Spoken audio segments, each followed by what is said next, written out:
people they cannot get that through their head. Again, Amazon wants $15 an hour because it's going to hurt their competition. Nick Saban actually warned you, are you sure you want this? Because I'm eventually going to use this and take advantage of you and start beating you at your own game. And he did, and that's where we're at.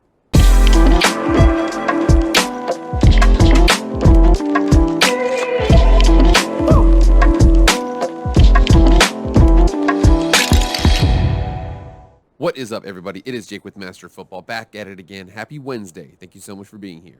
If you've never been here before, Jake with Master of Football, pro football, college football, video game football, anything related to American football, we discuss in the show right now. Please subscribe to me. I'd really appreciate that. Please like, please share, please subscribe, please do all that stuff. I'd really appreciate it. Without further ado, let's get into the video.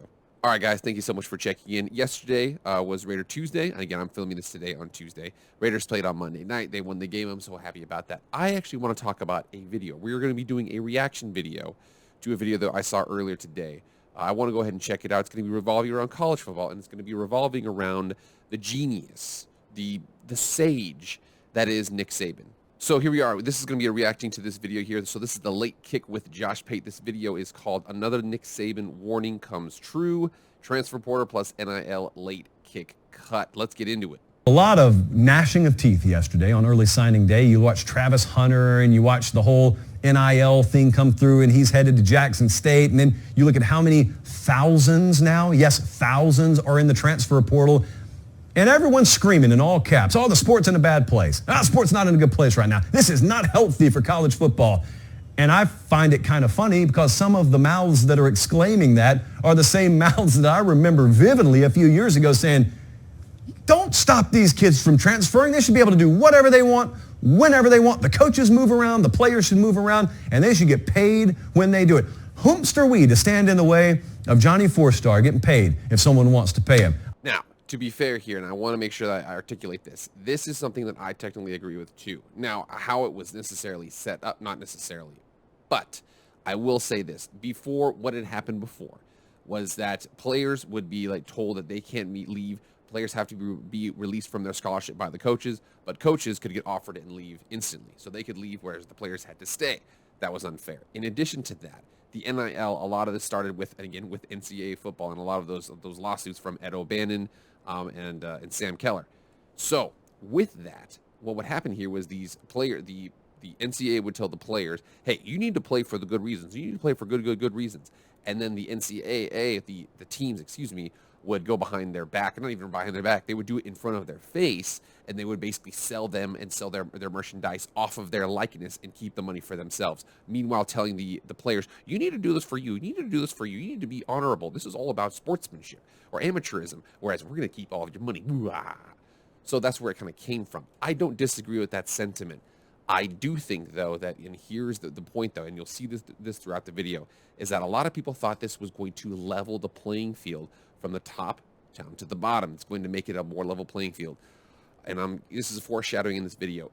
It didn't, and it's not, and Alabama and Nick Saban are going to continue to reign. Let's continue on through this video. Remember, they had the Saban rule passed when he first got to Alabama because he was out working everyone in spring on the recruiting trail. So they just flat out put a window in there, really because guys wanted to be able to take vacation.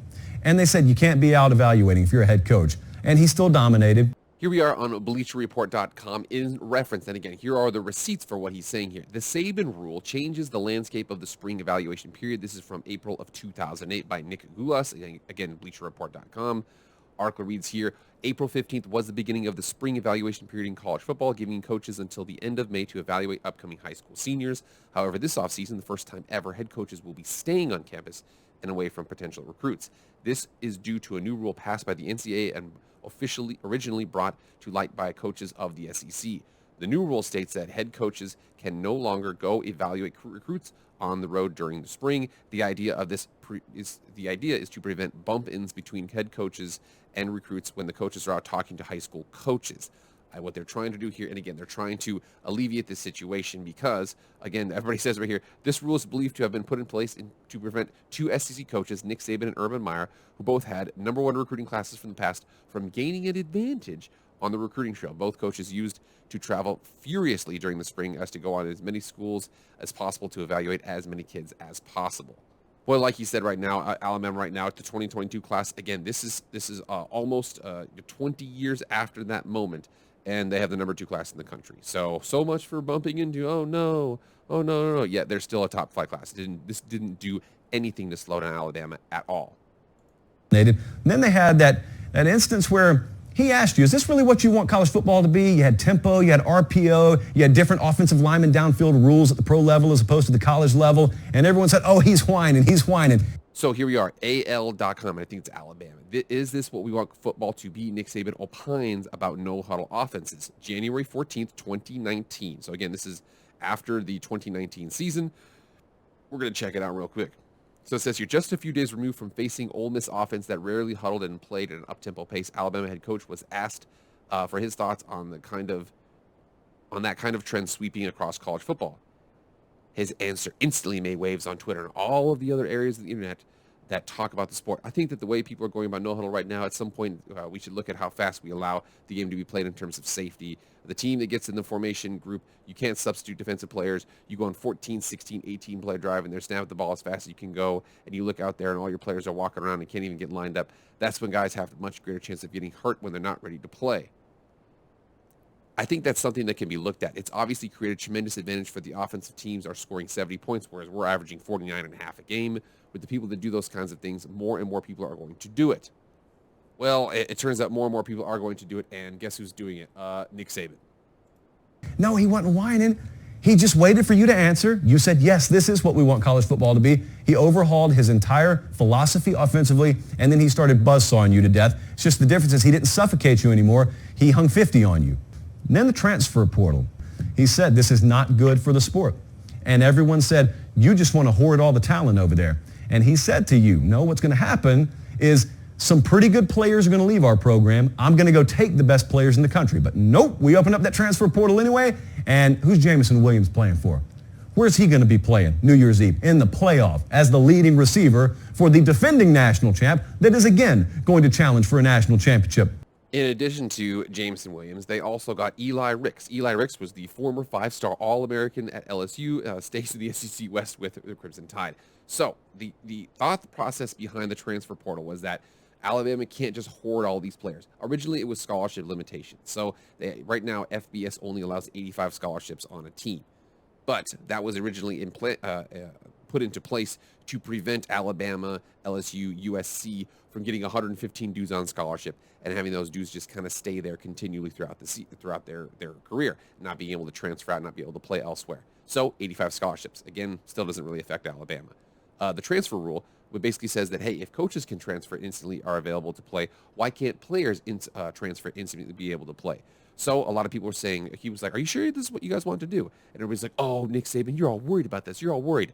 Well, no, because a couple of my 4-stars are going to leave, and I'm going to recruit the 5-stars that are available. As a matter of fact, that was happening. Alabama is so good at this because they got this guy, this guy Eli Ricks, and Ohio State apparently turned him down. So it says right here from 11warriors.com, Ohio State reportedly no longer considering 5-star transfer a cornerback Eli Ricks.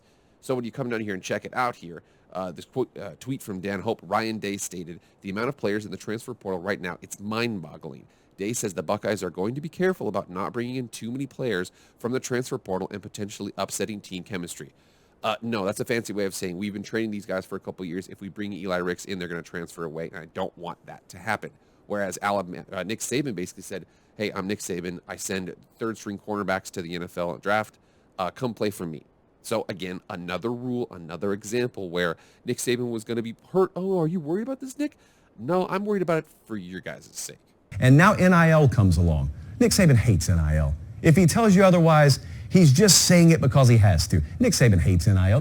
Most people don't really like what's going on right now, but yet you've got a very, very vocal crowd out there. I don't know if they're the majority or the minority, but you got a very vocal crowd out there that believes this is what it's going to take to shave the tops off of the few redwoods in college football and have equality and parity throughout. This is the way that second-tier and third-tier programs are going to really be able to balance the sport out.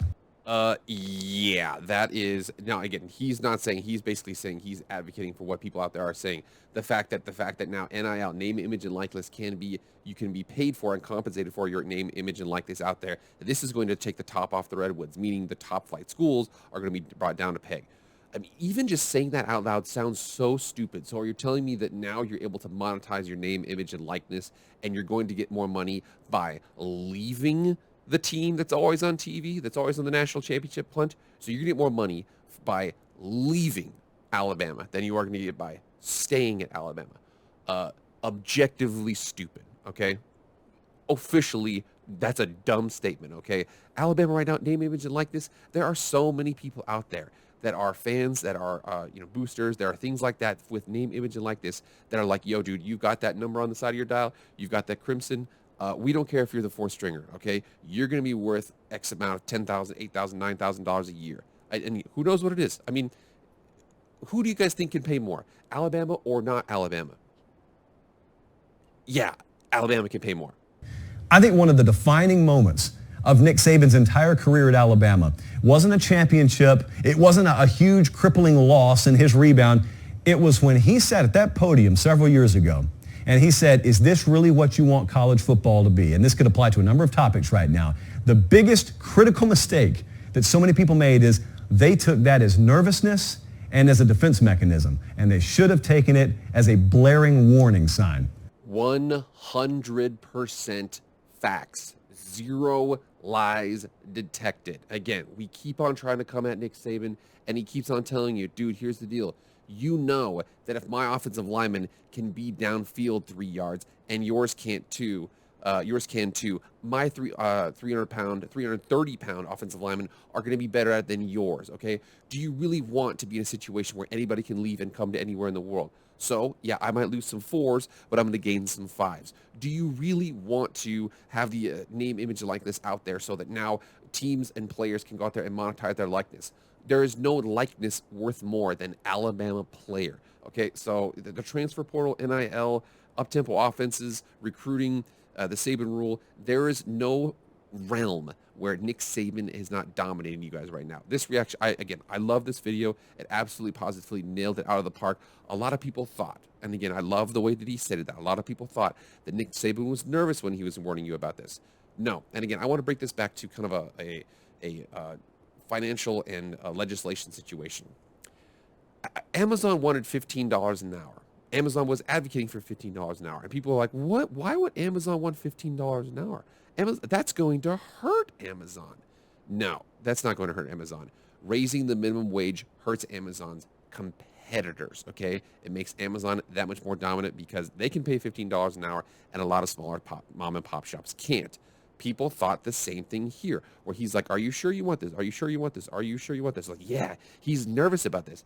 He's like, no, you don't understand. I'm Nick Saban. I'm going to be able to navigate through all this stuff.